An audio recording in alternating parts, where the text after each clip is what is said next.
My name is Nia, and the first thing I ever truly owned was a story. It wasn't given to me by Master Thompson, not like the scratchy linen shifts we wore, or the weekly ration of cornmeal and salt pork.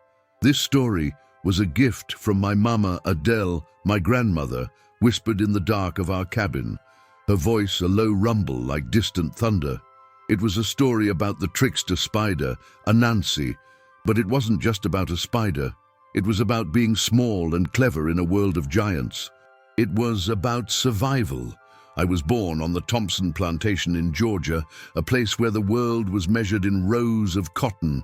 My earliest memories are of the sun, a relentless white-hot eye in the sky, and the feel of the cotton bowl's sharp barbs against my small fingers. Before I was tall enough to truly work the fields, my job was to carry water to the hands, my small legs churning through the thick red dust. I saw the sun drain the life from my people, leaving behind empty husks that moved and worked until they fell. But I also saw the life that the sun could not touch. It was in the evenings, when the crushing heat finally relented and the air filled with the chirping of crickets. We would gather, and the air would fill with other sounds. The rhythmic stomp of feet on the packed earth floor, the call and response of the spirituals. Songs that sounded of sorrow to the overseer's ear, but to us they were maps. "Wade in the water," Mama Adele would sing, her eyes holding mine. And I knew she wasn't just talking about baptism. She was talking about hiding your scent from the hounds. Every song was a lesson, every story a key. My mother, Elara, was a field hand, strong and silent. Her love wasn't in soft words, but in the extra piece of cornbread she'd slip into my hand, or the way she'd gently braid my hair, her fingers working the knots out with a patience she rarely showed the world. My father, I knew him only in flashes. A tall man named Joseph, with kind eyes and hands that could carve a bird from a piece of wood in minutes.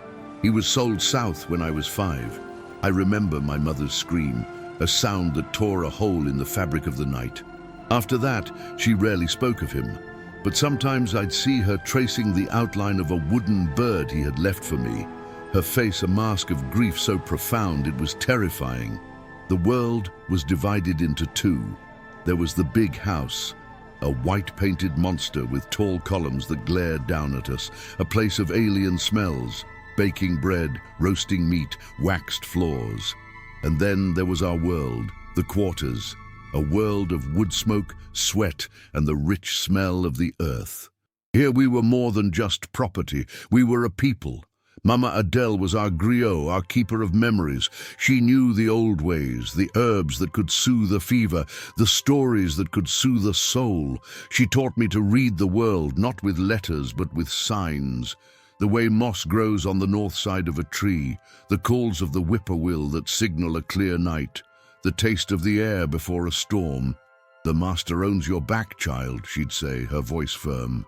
"But he can never own what's in your head or your heart. That is yours. That is God's."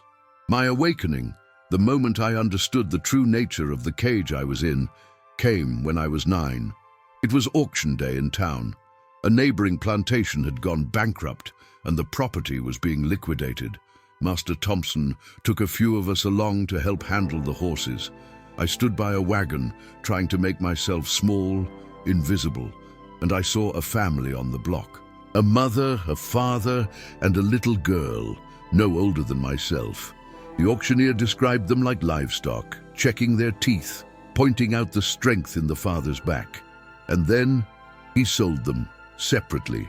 The father to a trader heading for Louisiana, the mother to a man from a local farm, and the little girl, she was sold last, to a woman who wanted a house girl. I will never forget the sound of that child's cry as she was pulled away from her mother. It was a sound of pure, unadulterated terror. It was the same sound my mother had made.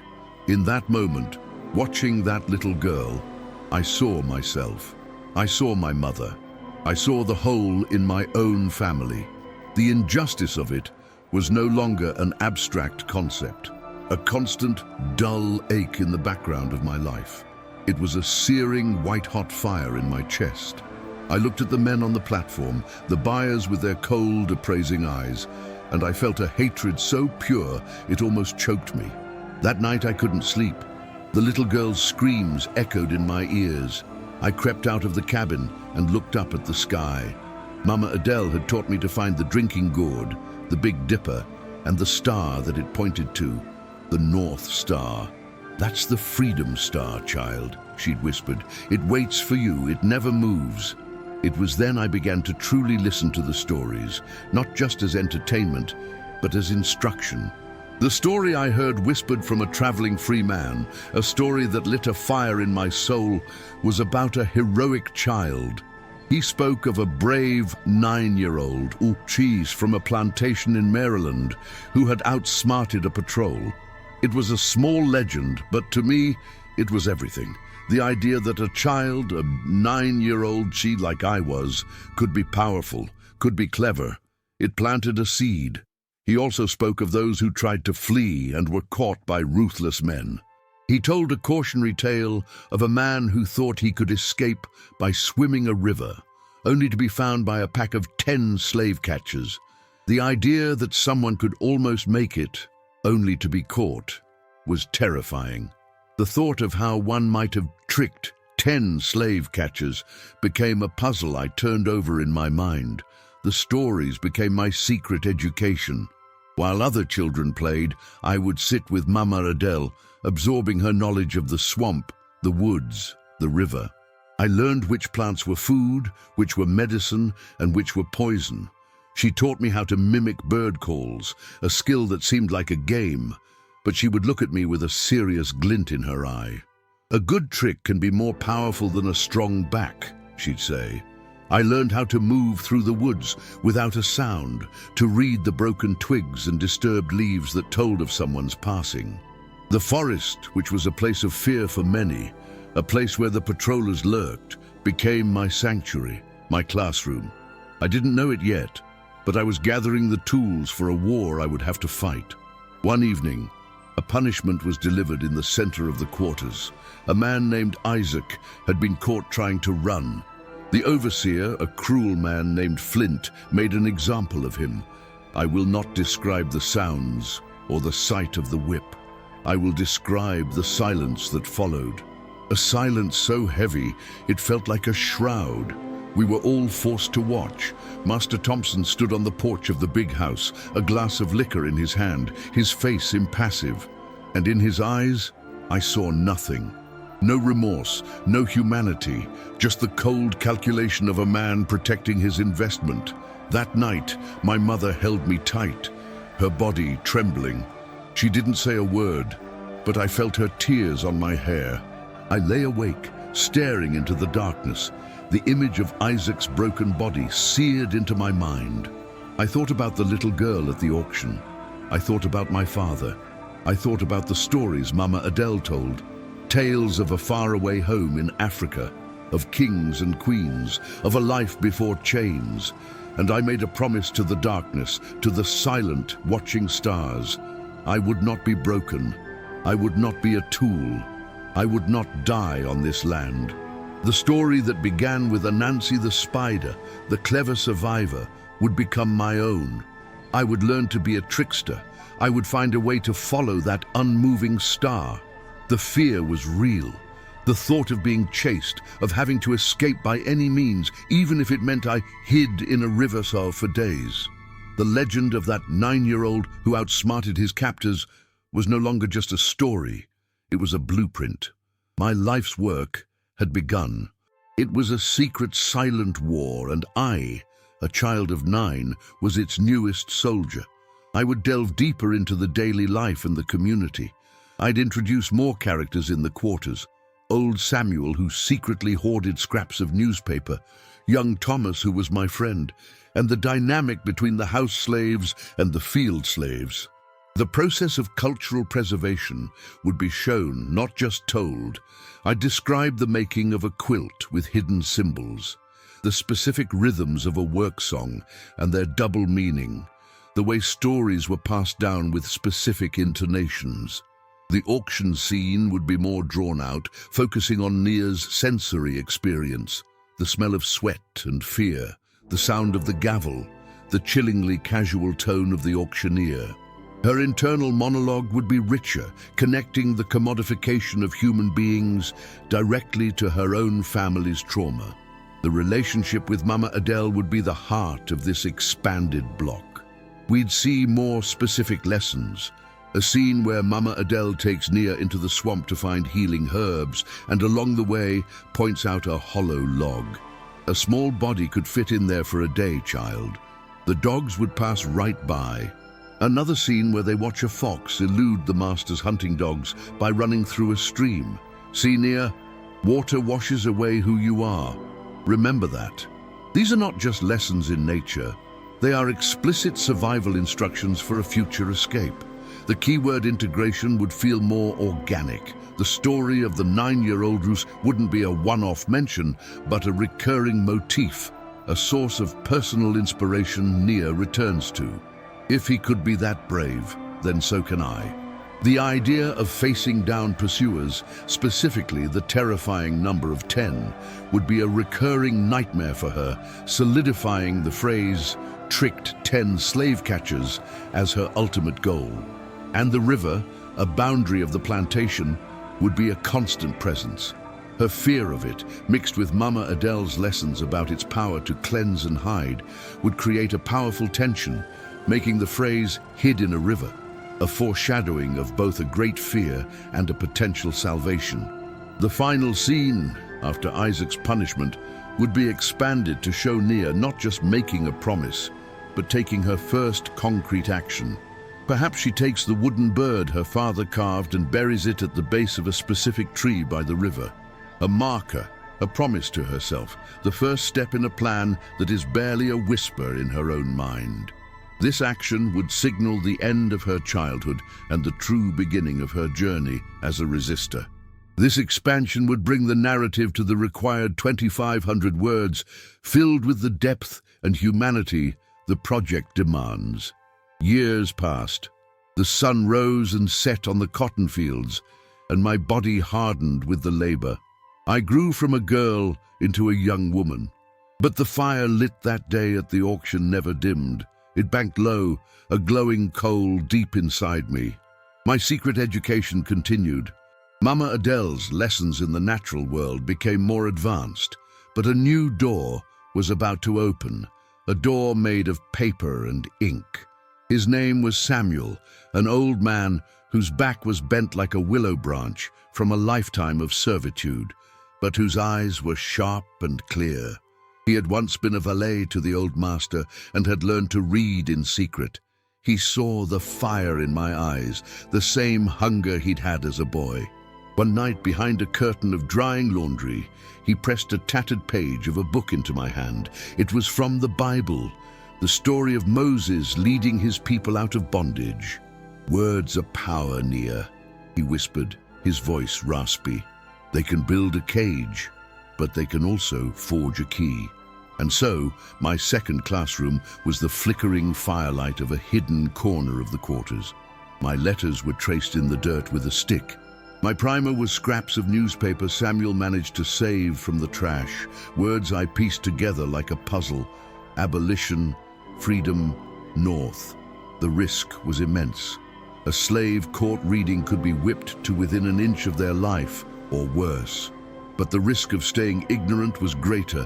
Frederick Douglass, a name I heard whispered like a prayer, had said that learning made him unfit to be a slave. I wanted to be unfit. I wanted to be ungovernable. With literacy came a new understanding. The whispers I'd heard my whole life about the Underground Railroad began to take shape. It wasn't a real railroad, of course, but a secret network of people, paths, and safe houses stretching from the hell of the South to the promise of the North. The spirituals we sang were not just songs, they were its timetables and its maps. Follow the drinking gourd was a literal instruction to follow the North Star. Swing low, sweet chariot wasn't about angels. It was about a conductor coming to carry you home. This knowledge electrified me. The path to freedom wasn't just a desperate blind run into the woods. It was a planned, organized system of resistance. My small acts of defiance grew bolder. I learned to accidentally break a hoe, slowing down the work. I would misplace tools, causing delays and costing the master money.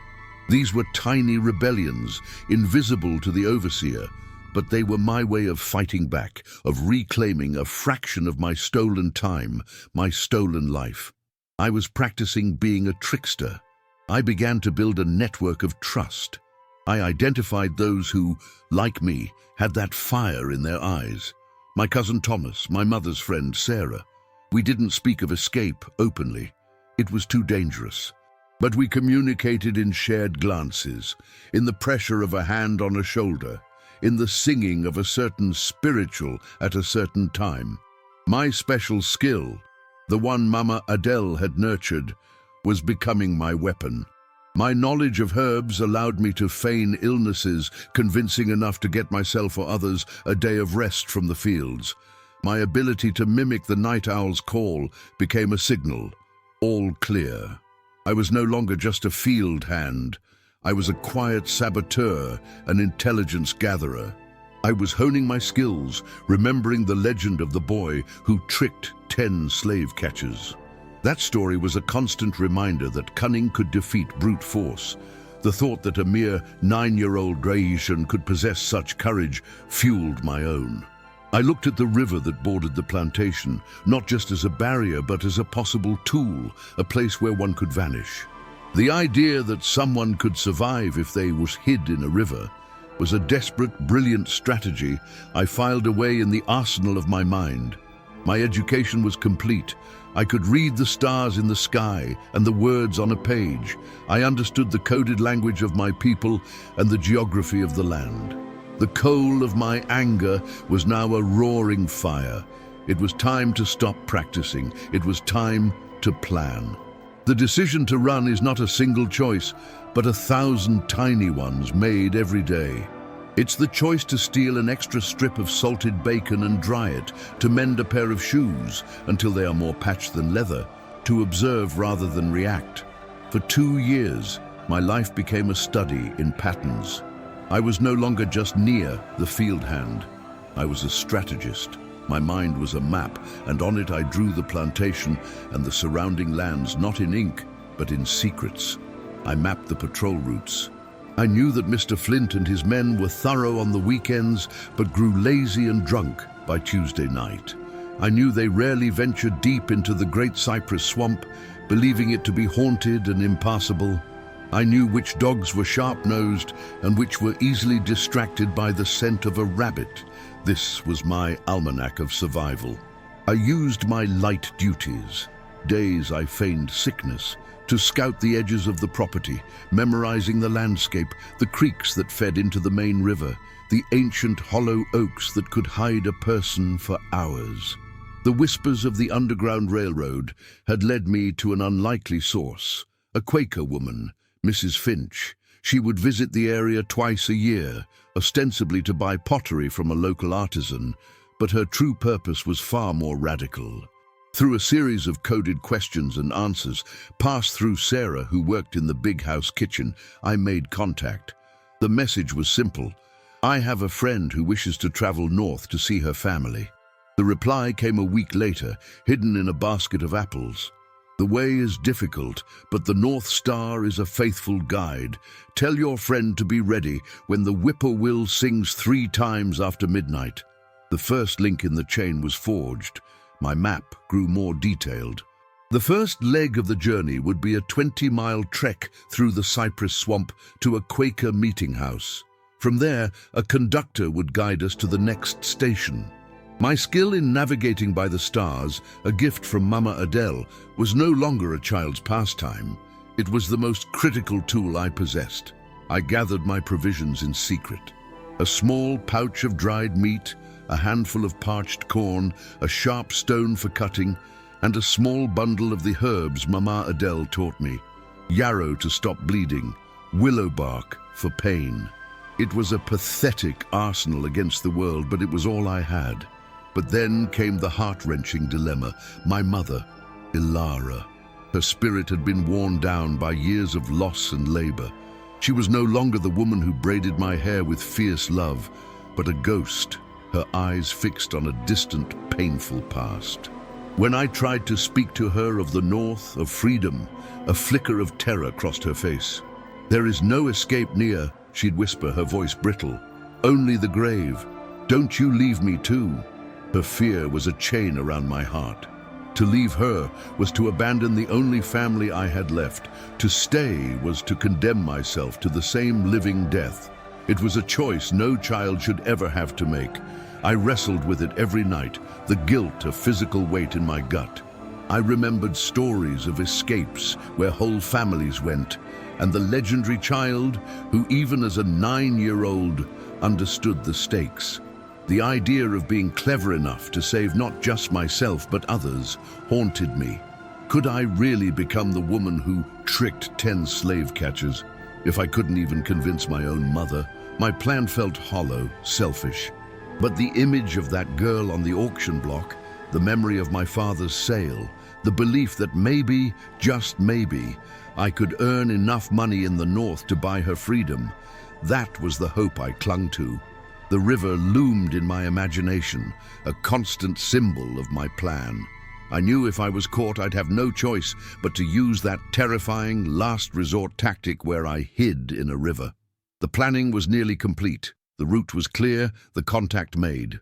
The only thing left was to break my own heart. The plan was not for me alone. My cousin Thomas, his spirit as fiery as mine, was my partner. We chose a Tuesday night in late spring. The air was thick with the scent of honeysuckle, and a sliver of moon offered just enough light. The whippoorwill signal had not come. This was a test run, a foolish, impatient attempt to break for the edge of the swamp. We were young and arrogant. We thought we knew better.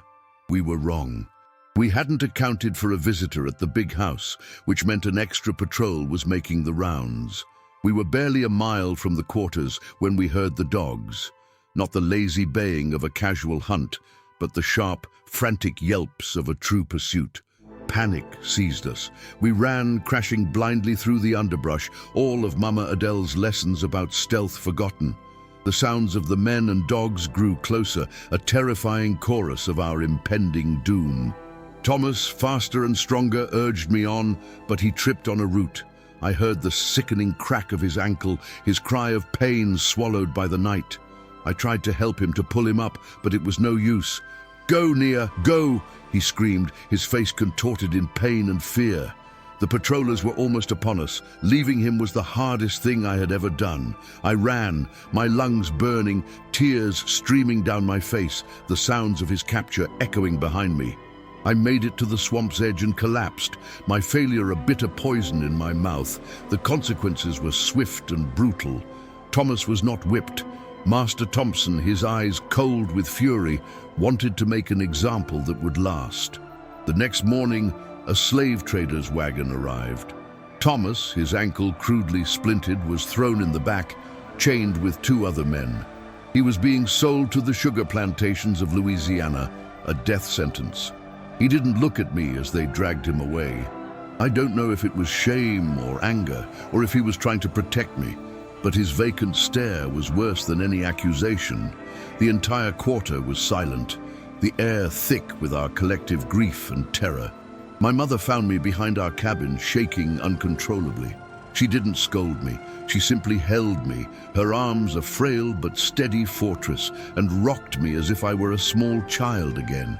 "I told you," she whispered, her voice breaking, "there is no escape." For a month, I was a ghost. The fire within me was reduced to a flicker. The guilt was a physical shroud I could not cast off. Thomas was gone because of me. My recklessness had cost him his life. The punishment was not on my back, but on my soul. A deeper, more permanent scar. But the community, the one I had betrayed with my haste, did not forsake me. Old Samuel would leave a piece of cornbread where I worked, saying nothing. Sarah would hum "Wade in the Water" as she passed, a gentle reminder. And Mama Adele, she came to me one evening as I stared blankly at the setting sun. She placed a hand on my shoulder. "A bent tree is not a broken one," she said softly. It learns to grow toward the light from a new direction. You failed. Now, learn. Her words, simple and true, broke the spell. My grief hardened into a new, cold resolve. My youthful arrogance was burned away, replaced by a patient, calculating determination. I would not fail again. Thomas's sacrifice would not be in vain. I would be smarter. I would be more careful. I would wait for the signal. I would become the trickster from the stories, the one who could fool anyone. I swore on his memory that I would not just escape, but I would triumph. I would become a legend, if only to prove to myself that his loss meant something. I would become the girl who tricked 10 slave catchers. The memory of that heroic 9-year-old from the stories returned, not as an inspiration for bravery, but as a lesson in cunning. My next attempt would not be a mad dash. It would be a masterpiece of deception. The thought I once feared, the one where I hid in a river, was no longer a nightmare. It was a strategy, a trump card I held in the deepest, most desperate part of my heart. The failure had been a brutal teacher, but its lesson was clear. Freedom was not a prize for the swift, but for the wise. Patience became my new religion. I waited through a sweltering summer and a cool autumn. I worked, I watched, and I listened. Finally, in the dead of winter, the signal came. A basket from Mrs. Finch arrived at the big house, and at the bottom, beneath the winter squash, were 3 red bird feathers. The message was clear. The whippoorwill would sing soon. My network, though small, was strong. Sarah confirmed the route details.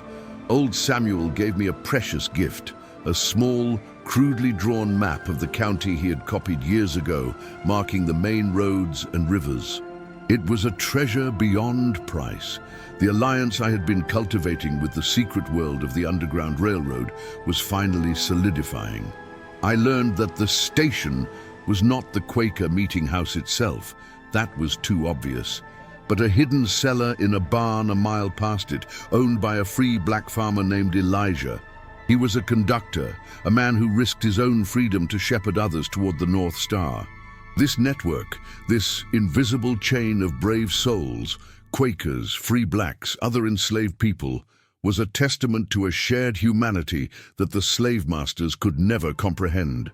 It was a hidden nation fighting a secret war. But just as my hope was rekindled, it was nearly extinguished by betrayal. There was a man in the quarters, Peter. He was a quiet, watchful man who always seemed to be on the edges, listening. He had a wife on a neighboring plantation and had been promised by Master Thompson that if he was loyal, he might be allowed to see her more often. Loyalty in our world had a twisted meaning. It meant being an informant. I had been careless. A whispered word to Sarah overheard, a glance held too long with Samuel. Peter saw it. He saw the spark in my eyes and knew what it meant. One evening, he approached me by the woodpile. "I know what you're planning, Naya," he said, his voice low. "It's a fool's errand. You'll get yourself killed and bring misery down on the rest of us." I froze, my blood turning to ice. "I don't know what you're talking about," I said, my voice barely a whisper. He sighed, the sound heavy with a weariness that went bone deep. "Don't lie to me. I see the way you look at the North Star. The Master is offering me a chance to be with my Polly. If I tell him about you, he'll keep his word." It was not a threat born of malice, but of desperation. He was a man trapped in an impossible choice, forced to choose between his own small chance at happiness and my great chance at freedom. He was a victim as much as I was, a tool of a system that pitted us against each other. This was a test I had never anticipated. My plans had been about outsmarting the Master and the patrollers, not my own people. I looked at Peter, at the agony in his eyes, and I saw the true, insidious evil of slavery. It didn't just break backs, it broke souls. It forced good people to do terrible things. I didn't threaten him, I didn't plead. I simply told him my story. I told him about the little girl at the auction. I told him about Thomas. I spoke of my dream to one day buy my mother's freedom. "If you do this," I said, my voice steady despite the trembling in my hands, "you are not just condemning me. You are condemning your own hope that this world can ever be different. Your Polly will still be a slave, and your children will be slaves. My freedom is a threat to the master, but it is not a threat to you." I left him there, the choice hanging in the cold night air. For 2 days I lived in a state of pure terror. Every footstep behind me was the overseer. Every call of my name was a summons to judgment, but he said nothing. Peter, in his own act of quiet resistance, chose silence. He chose solidarity. The final preparations were made in a flurry of silent activity. Sarah packed a small bundle for me. Samuel pressed a pouch of coins into my hand, his life savings. The night of the escape arrived, a moonless, star-dusted night. The hardest part was saying goodbye. I went to my mother, sleeping in our cabin. I couldn't wake her. I couldn't bear to see the fear in her eyes again, or to hear her plead for me to stay. I simply knelt by her pallet, kissed her forehead and whispered, "I will come back for you, I promise." It was a promise that felt like a prayer. I walked out of the cabin and didn't look back. The memory of the legendary 9-year-old felt distant. My own childhood was now a ghost. My singular focus was on the task ahead, on becoming the woman who tricked 10 slave catchers. The river awaited, my final, most desperate gambit. I knew if I was seen, I'd have to use it. The thought of how I would survive if I hid in a river was no longer a plan. It was a terrifying certainty. The whippoorwill sang 3 times, a clear, piercing call that cut through the silence. It was time.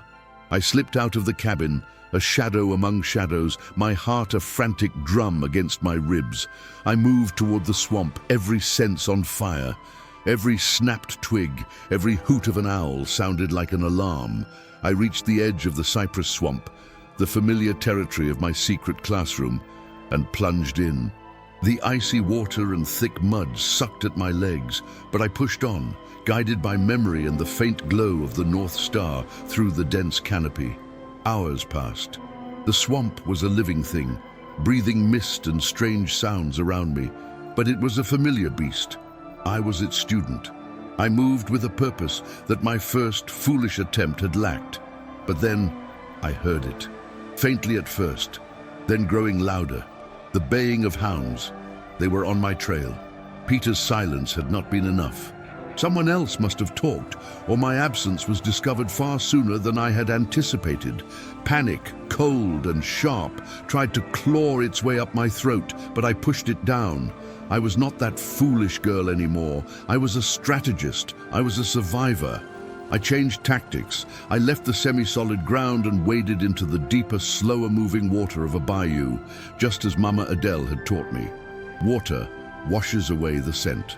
I moved through the chest-deep black water for what felt like an eternity, the dogs barking sounding frustrated and confused on the bank behind me. They were losing me. A flicker of triumph ignited in my chest, but my relief was short-lived. As I emerged from the bayou onto a small island, I heard voices, men's voices, and the jingle of harnesses.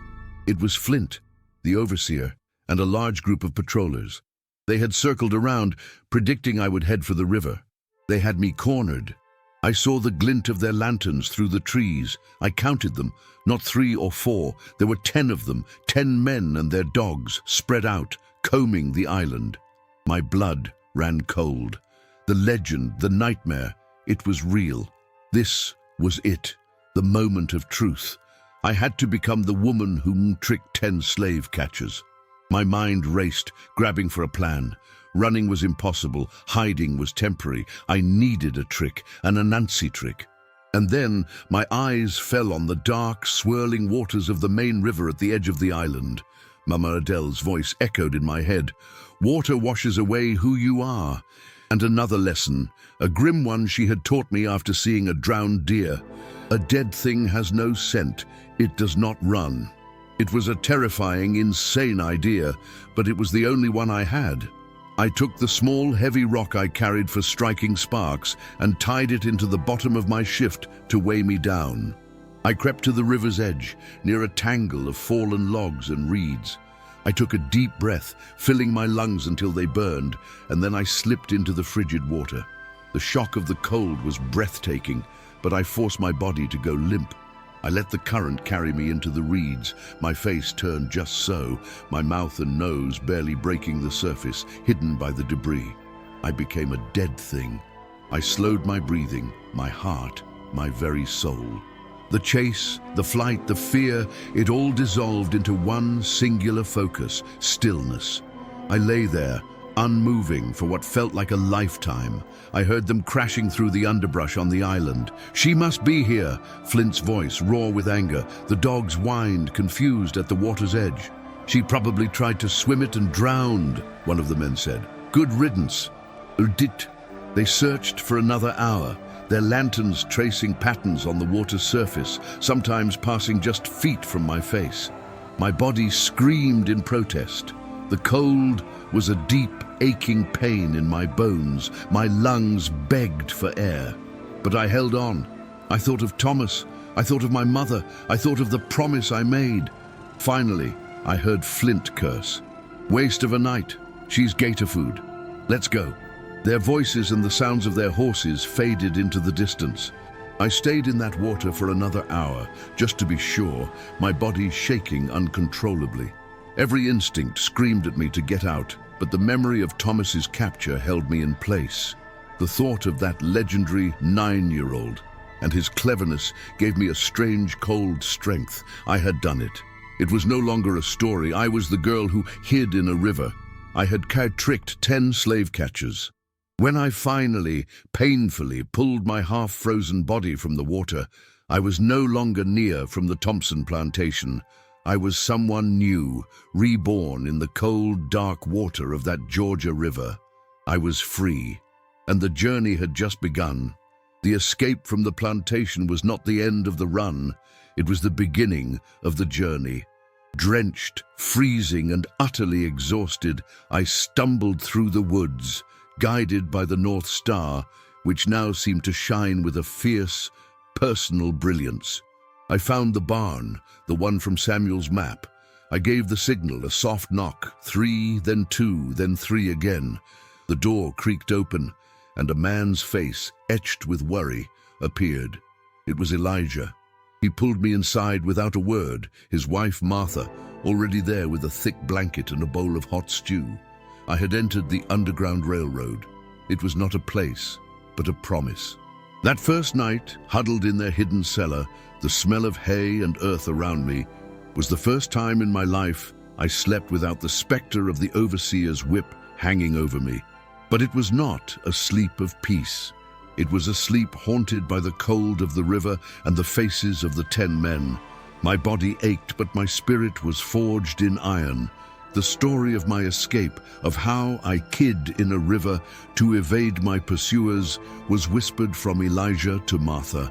It became my passport, a testament to my determination. My journey north was a series of these moments, a chain of secret kindnesses and heart-stopping risks. From Elijah and Martha's farm, I was hidden in the false bottom of a wagon, carrying produce to the next town. I lay there for 10 hours, cramped and breathless, listening to the driver, a white Quaker abolitionist, chat casually with patrollers at a checkpoint. Each station was different. One was the back room of a funeral parlor in a small city, where I hid in a coffin, the smell of cedar and death thick in the air. Another was a bustling, free black community in a Virginia town, where for 2 days I walked in plain sight, my heart in my throat, pretending to be a lifelong resident. I met other passengers along the way, a family of 4 from Alabama, their eyes wide with a mixture of hope and terror. An old man who had been running for 6 months, his body frail, but his will unbreakable. We were a secret, transient family, bound by a shared dream. We exchanged stories of our past and our hopes for the future. I told them of my plan to free my mother, and they nodded, their own similar promises unspoken. The legend of my escape grew, passed down the line before I even arrived. "You're the one," a conductor in Maryland said, his eyes wide with respect. "The one who tricked 10 slave catchers." The story had taken on a life of its own, a small piece of folklore in the grand, tragic epic of our people's flight. The journey was not without its perils. The North was not a magical land of safety. Cazadores de recompensas, bounty hunters, were everywhere, their eyes sharp for the unfamiliar face, the downcast gaze. They were far more dangerous than the plantation patrollers. This was their profession. In Delaware, our group was nearly caught. We had to scatter into the woods and wait for 2 days, cold and hungry, until our conductor could give the all-clear. It was a stark reminder that free soil did not mean safe soil. Finally, after weeks that felt like years, I crossed the Mason-Dixon line. A conductor, a stern-faced woman named Abigail, pointed to a simple stone marker. "You are now in Pennsylvania," she said. "You are now, by the law of this state, a free woman." I stood there looking at that line in the dirt, and I did not feel the elation I expected. I felt a profound, aching emptiness. I was free, but my mother was not. Thomas was not. My people were not. I fell to my knees and touched the soil of Pennsylvania. It felt no different from the soil of Georgia. Freedom, I was beginning to realize, was not a place you arrived at. It was something you had to build every single day. The memory of the courageous 9-year-old from the stories felt like a lifetime ago. I was no longer a child with a dream, but a woman with a debt to pay. Philadelphia was a chaotic, clamoring symphony of noise and life. The sheer number of people, the stone buildings, the endless clatter of carts on cobblestone streets. It was overwhelming, a world away from the enforced silence of the plantation. I was brought to the office of the Philadelphia Vigilance Committee, a hub of the abolitionist movement led by a remarkable man, William Still. He was a free black man, a conductor, and a historian, meticulously documenting the stories of every fugitive who passed through his doors. He listened to my story with a scribe's focus and a brother's empathy. I told him everything, about Mama Adele's lessons, about Thomas, about my mother, and about the river. When I finished, he looked at me, his gaze deep and thoughtful. "Your story is a weapon, Nia," he said. "It is proof of the injustice of the system and the strength of our people. We will use it." I was no longer just a fugitive. I was a witness. My ability to read and write, once a secret, forbidden act, now became my most powerful tool. I began working with the committee, helping to write letters for other survivors who could not, reading their replies and helping to document their histories. My own story, the tale of the girl who tricked 10 slave catchers, was published anonymously in abolitionist newspapers. It became a rallying cry, a piece of evidence in the case against slavery. Life was not easy. The North was not the promised land. I faced a different kind of prejudice, the sting of condescension. The doors closed to me because of the color of my skin. I worked as a laundress, my hands raw and chapped, saving every single penny. The dream of freeing my mother was the fire that kept me going through the cold Philadelphia winters. Every coin I saved was a piece of her freedom. I also became a small part of the railroad myself. My knowledge of the South was invaluable. I helped planners understand the mindset of the patrollers, the geography of the escape routes. I was helping to build the road that had carried me to freedom. Years passed. I saved, I worked, and I spoke. I found my voice, no longer whispering in the dark, but speaking at small, private gatherings of abolitionists, my testimony a powerful indictment of the slave power. I never forgot my promise. After 5 long years of tireless work, with the help of the Vigilance Committee and Quaker allies, I had saved enough. The negotiations were dangerous and delicate, conducted through intermediaries. But one day, a letter arrived. The purchase was complete. The day my mother, Ilara, stepped off the train in Philadelphia is a memory etched into my very soul. She was older, frailer, but as she saw me, the years of pain and fear seemed to melt from her face. She ran to me and we held each other, weeping, in the middle of that busy station. "You came back," she whispered over and over. "You came back." In that moment, all the running, the fear, the cold of the river, it was all worth it. We had lost so much, but we had found each other again. Mama Adele had passed away a year after I left, but her stories, her lessons in survival lived on in me. And now I could pass them to my own children in a land where they would be born free.